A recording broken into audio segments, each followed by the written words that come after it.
Bugün sosyal tabakalanma hakkında konuşmak istiyorum. Çünkü her ne kadar basit veya çok da önemsenecek bir şey gibi görünmese bile bence çoğumuzun hayatını etkileyen, bir nevi yaşamamıza yön veren bir unsur olduğunu düşünüyorum. Sosyal tabakalanmaktan kastım paran varsa çok iyi bir hayat yaşayabilirsin. Paran varsa çocuklarına iyi bir hayat yaşatabilirsin. Paran varsa iyi bir eğitim alabilirsin. Sağlığına dikkat edebilirsin. Yediğin şeylere dikkat edersin falan. Yani aslında her şey biraz paraya bağlı. Yani şöyle düşünsen paran varsa yediğine, içtiğine, giydiğine dikkat ediyorsun. Daha iyi giyiniyorsun, daha iyi besleniyorsun. Hobilerin varsa hobilerini parana göre şekillendiriyorsun. Yeni yeni şeyler öğreniyorsun ya da geziyorsun. Yediğin şeylere dikkat ettiğinde sağlığına da dikkat etmiş oluyorsun. Sağlığına dikkat ettiğinde daha az işlenmiş ürünler tüketiyorsun ve bir yerde okumuştum. Fazla işlenmiş ürünler tüketildiğinde veya sağlıksız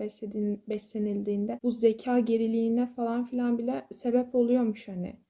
Ve hani paran varsa bunun da önüne geçebiliyorsun. İyi beslendiğinde, sağlıklı beslendiğinde kendini bir nevi daha hissediyorsun aslında. Çünkü insanlar bir nevi yediği şeyi de yansıtıyor. O anki ruh halini, duygu durumunu, her şeyini aslında şekillendirmiş oluyorsun ve yani bu standart hayatı yaşamak için bile anahtar para. Paran varsa iyi şartlarda yaşayabiliyor. Halkı oluşturan kesime baktığımızda insanlar bir günü daha bitirmek için yaşıyorlar. Bir gün daha fazla yaşamak için çabalıyorlar. Sağlıklı beslenmek çok zor. Çünkü bilmiyorum fark ettiniz mi ama sağlıksız ürünler dediğimiz ya da işlenmiş ürünler sağlıklı ürünlerden daha pahalı. Ve haliyle yani geçim sıkıntısı çekiyorsan sağlıklı beslenmeyden o kadar düşünmezsin, takmazsın hani. Hani yaşamak için yaşarsın, anladın mı? Hani midene bir şey girsin yeter. Bu da tabii ki yine insanın duygularını, yaşam şeklini falan filan etkiliyor. Yani hobi desen hobi de yok. Yani istese de yapamaz. Belli bir kesim istediği hayatı yaşarken belli bir kesimin bir günü daha bitirmek için yaşaması bana haksızlık gibi geliyor. Ya da bazen şartlar senin tercihin dışında gerçekleşiyor. Yani istemesen bile o hayatı yaşaman gerekiyor. Ekonomik özgürlüğün yoksa yine yapamaz. Ya da mesela şey var. Sınıfsal tabakalanmadan kaynaklı olarak gerçekleştirebileceği büyük bir potansiyeli var. Herhangi bir konu olabilir. Bu spor olabilir, sanat olabilir. Başka bir şey olabilir. Yapabilecek potansiyele sahip ama ortaya koyabileceği bir ortam veya ekonomik özgürlüğü olmadığı için de yapamıyor. Ve bir zamandan sonra artık umudunu kaybetmeye başlayıp yaptığı şeyden de soğuyor ve onu da bırakıyor. Ya yanlış gelebilir size bu düşündüklerim falan filan ama yani ben kendimi kötü hissediyorum. Bu sosyal tabakanın bu kadar giderek belirgin bir şekilde farkların yani gözümüze sokulması beni rahatsız ediyor. Ya burada tabii ki de birçok etki oluyor. Yani bireyin artık kendine olan inancını kaybetmesi, sosyal çürüme, kültürel çürüme, işverenlerin çalışan kişiyi insan yerine koymaması falan filan bilmiyorum. Toplumun çok değiştiğini düşünüyorum. Yani elle tutulur bir yanı yok gibime geliyor. Ve artık bu şey böyle insanlara çok normal görünmeye başladı. Çünkü insanlar artık bunu çok normalize etmeye başladılar. Kimse artık yaşadığı şeyin böyle olması gerektiğini düşünüyor. Ya da yapabileceği bir şey olmadığını